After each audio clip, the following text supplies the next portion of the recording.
Hello everyone, welcome back to my channel. আজ আবারও একটা মাঝারি ভ্লগ নিয়ে তোমাদের সামনে হাজির হলাম। আসলে কিছু কিছু এমন গল্প থাকে যেগুলো শর্টসে ওই 59 সেকেন্ডসে না কমপ্লিট হয় না, তাই জন্যই আমি মাঝে মাঝে এই মাঝারি ভ্লগ বানাই আর তোমাদের সাথে শেয়ার করি। তো সেদিন আমি অনেক সকালে ঘুম থেকে উঠে গেছিলাম, আর ঘুম থেকে উঠেই চলে গেছিলাম ছাদে। যাওয়ার ছিল একটু পুজো দিতে। আসলে কিছুদিন ধরে মনটা এত বেশি অশান্ত হয়ে আছে না, মানে কিছুতেই একে আমি ঠিক করতে পারছি না। আর এটার সূত্রপাতটা আমার গত মাসে ঠিক যখন জ্বর হলো তখন থেকে। আসলে জ্বরটা বিষয় না, গত মাসে আসলে এমন কিছু ইনসিডেন্ট আমি দেখেছি, তারপর থেকে আমার মনে হয়েছে যে আমি কতটা হেল্পলেস আর কতটা আমি অসহায়। সেসব চিন্তা আরও অনেক বিভিন্ন রকমের চিন্তা মাথায় আমার একেবারে গেঁথে বসে আছে এই টাইমে। আর তার জন্য আমি ভীষণ বাজেভাবে চিন্তিত থাকি সবসময়। আর রাতে আমার একেবারে ঘুম হয় না, প্রত্যেক দিন আমি ভোরবেলা ঘুমাতে যাচ্ছি। তাই জন্য ভাবলাম যে যাই একটু ঠাকুরকে পুজো দিয়ে আসি। ঠাকুর পুজো দিলে দেখবে মাঝে মাঝে মনটা অনেক শান্ত হয়ে যায়। এবার ঘটনা হলো, এই বিষয়টা আমি ভিডিওতে কেন বলছি, আসলে এই সব ঘটনা বলার মতন আমার কেউ নেই। আমি যদি কাউকে বলতে চাই তাহলে সে আমাকে মানসিক রোগী বলে ফেলবে। অবশ্য আমাকে মানসিক রোগী বলা হয়ও বহুবার, আর এখন তো আমি মেনেই নিয়েছি যে আমি একটা মানসিক রোগী। কিন্তু কি আর করব বলো, এগুলো তো আর নিজের হাতে থাকে না। যাদের অ্যাংজাইটি আছে শুধু তারাই জানে যে আমরা চিন্তাগুলো ইচ্ছা করে করি না, চিন্তা করলে আমাদেরও কষ্ট হয়। কিন্তু কি আর করা যাবে, আমাদেরকে সুস্থ করে তোলার বদলে তারা আরও আমাদের কানের কাছে সবসময় আমাদেরকে সাইকো বলতে থাকে। যাই হোক, বাদ দাও সেসব মানুষের কথা। তারা আরও তোমাকে সুস্থ করার বদলে সবসময় অসুস্থটাই করবে। আমি আমার মতো বরং সাইকোই ঠিক আছে। যাই হোক, বাঙালি মধ্যবিত্ত বাড়িতে বর্ষাকালে এরকম খাটের আশপাশ দিয়ে জামা কাপড় ঝুলবে না তা তো হতেই পারে না। এরপরে গেলাম একটু কম্পিউটারে খ্যাতদারি মারতে। কম্পিউটারে কোনো প্রবলেম হলে না, ওটা আমার ঠিক করতে তো খুব ইচ্ছা করেই, মানে ঠিক না করতে পারলে আমার ভীষণ রাগ হয়। আর নইলে আমি ঠিক ওটাকে করেই ছাড়বো, এরকম একটা ব্যাপার। মানে এই সিচুয়েশনে পড়ে যে আমি কী করবো বুঝতে পারি না। আমার মাঝে মাঝে মনে হয় আমি মাথার চুল ছিঁড়ি বসে বসে। তো হলো না শেষ অবধি ঠিক। আর এই দেখো আমাদের গণপতি বাপ্পা 3 দিন হয়ে গেছে, এবার এই ঠাকুরও সরিয়ে সিংহাসনে তুলে রাখতে হবে। রাতে খাওয়ার জন্য তেমন কিছু ছিল না, তো ভাবলাম যে আলুর পরোটা বানাই। আর বাড়িতে বানানো আলুর পরোটা, ডোসা, ঘুগনি এগুলো আমার এত পছন্দের না, মানে আমাকে এগুলো যদি রোজ দেয় আমি রোজও চুপচাপ খেয়ে নেব। তো প্রথমে আলুগুলোকে খুব ভালো করে ধুয়ে এটাকে একটুখানি কাঁটা চামচ দিয়ে ফুটো ফুটো করে নিলাম। আর তারপর এটাকে প্রেশার কুকারে দেবো সেদ্ধ করার জন্য। আর একটা কথা, এখন না আমি তো আর আগের মতো ভিডিও দিতে পারি না, কন্টিনিউ করতে পারি না। এটা পুরোটাই আমার শরীরের কারণে।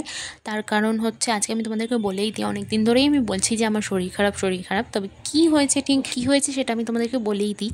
আমার 2019 থেকে পিসিওএস আছে। তো সেটার জন্যই আমার তো রুটিন চেক আপ চলেই, 1-2 বছর অন্তর অন্তর ইউএসজি করতে হয়, অনেক রকম ব্লাড টেস্ট করতে হয়। তো রিসেন্টলি আমি যখন ইউএসজি করি, ধরা পড়ে যে আমার 2টো কিডনিতেই স্টোন আছে। এবার এই স্টোনের কারণে আমার কোনো অন্যান্য সমস্যা তো তেমন হচ্ছে না, কিন্তু ওষুধগুলো খেয়ে আমার ভালোই সাইড এফেক্ট দেখা দিয়েছিল। আর তারপরে হচ্ছে মাঝে মাঝে আমার একটু বমি বমিও করে, গাটা গোলায়। এটা স্টোন হলে হয় সবারই, এটা তোমরা ভালো মতনই জানো। আর তারপরে তো আমার আবার এই জ্বর হলো, আর এই জ্বরটা যে হলো, জ্বর আমার সেরে গেছে প্রায় 1 মাস হতে যায়, তাও আমি এখনও ঠিকঠাকভাবে সুস্থ হতে পারিনি।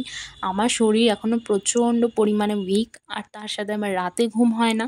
তাছাড়াও জ্বরের অ্যান্টিবায়োটিক খেয়েও অনেক রকম সমস্যা দেখা দিয়েছিল। আর তার সাথে তো আমি মানসিক রোগীও হয়ে গেছি, এটা আমি নিজেও ফিল করি। মানে হয় না কখনো কখনো কেউ কিছু বলছে বলে ওটা মনে হয়, বা জানি না কোনো একটা ব্যাপার আছে, হয়তো আমার কানের মধ্যে সবসময় ঢোকানো হয় যে আমি মানসিক রোগী, তাই জন্য আমারও নিজেকে মানসিক রোগীই মনে হয়। আমাদের বললে হয়তো তোমরা বিশ্বাস করবে না যে আগে আমি না একটা দিন আমি বাড়িতে থাকতে পারতাম না, মানে আমার ভালো লাগতো না বাড়িতে থাকতে।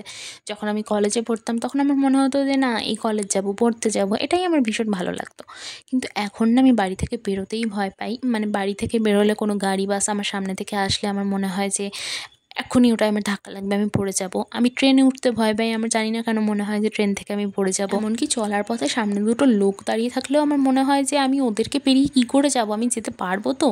মানে এত কিছু চিন্তা হয় বলে, এত নেগেটিভিটি মাথায় আসে বাইরে বেরোলে, তাই জন্য এখন আমি মোটামুটি বাইরে বেরোনোও বন্ধ করে দিয়েছি, আমি বাড়িতেই থাকি এখন। তো এই সব কারণের জন্যই এখনও ভিডিও করা হয়ে উঠছে না। আর একটা সাইকো মানুষ কী করেই বা ভিডিও করবে বলো তো তোমরা। যাই হোক, ব্যাক টু আলুর পরোটা রেসিপি। এখানে আমি পেঁয়াজটাকে ভেজে নিলাম, আর তারপর দেখতেই পেলে একটু লঙ্কা গুঁড়ো, জিরে গুঁড়ো আর হলুদ গুঁড়ো দিয়ে পেঁয়াজটাকে কষিয়ে তার মধ্যে স্ম্যাশ করা আলুটাকে দিয়ে দিলাম।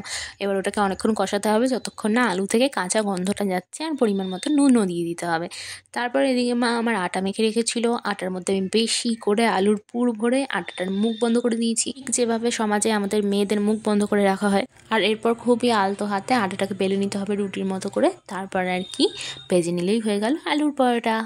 যাই হোক, আজকের ভিডিওটা এতটুকুই। আর তোমাদের কাছে যদি রাতে তাড়াতাড়ি ঘুম আসার কোনো টিপস থাকে তাহলে প্লিজ জানিয়ে দিও। আমার বাবা তো আমাকে সবসময় বলতে থাকে যে ফোন রেখে দিলেই ঘুম পেয়ে যায়। এই কদিন ধরে আমি ফোন রাখার পরেও আমার ঘুম পায় না, আমি সারা রাত জেগে থাকছি। ভীষণ বিরক্তকর গো এটা, প্লিজ জানিয়ে দিও। হ্যাঁ, টাটা।